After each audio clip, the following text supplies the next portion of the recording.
Где-то 700-800 долларов, а в национальной валюте, наверное, выйдет 6-7 тысяч самани нужно потратить на 1 гектар земли.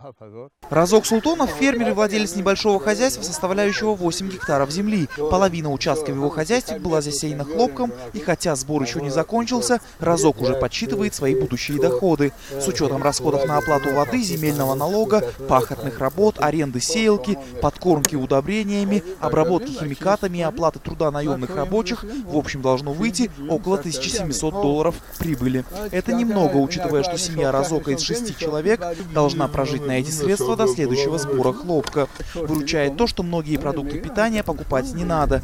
На второй половине участка Разок выращивает овощи. При этом он считается не бедным человеком, ведь имеет свое поле и дает работу людям. Мы уже собрали 9 тонн хлопка, но урожай еще есть, не весь собран. Выйдет в общем 10-12 тонн. Третий сбор тоже скоро будет, немного доберем. Еще коробочки на кустах растут.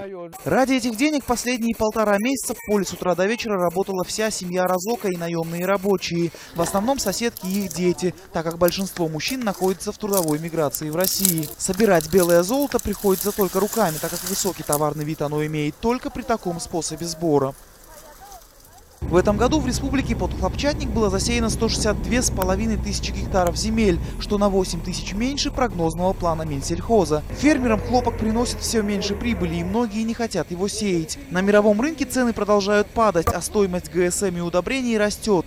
Кроме того, в Таджикистан они попадают далеко не лучшего качества, что напрямую влияет на урожайность хлопка. Если в советское время она составляла 25-30 центнеров с гектара, то сейчас 15-20. Вот прошлый год у нас было более 3000 гектаров посеяны с оголенными семенами хлопчатника, которые она имеет свою специфику.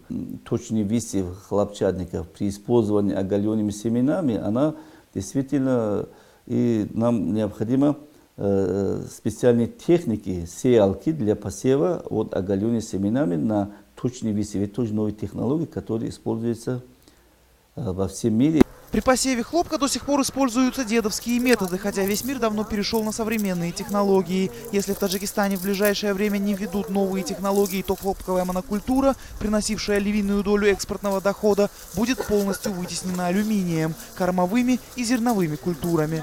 Министерство хозяйства, Министерство хозяйства с учеными, со всеми аграрниками, они разрабатывали стратегию увеличение производства хлопка в Республике Таджикистан. Согласно этой стратегии, там очень хорошие идеи есть.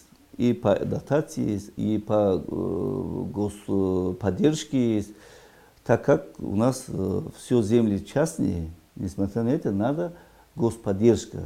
Розик о новых технологиях не думает. Для него хлопок уже привычен, и какой-никакой, но доход он получит. К тому же сухие стебли хлопка горят и дают тепло зимой, лучше, чем дрова. Анушервон Арипов, Насим Исамов. Настоящее время. Таджикистан.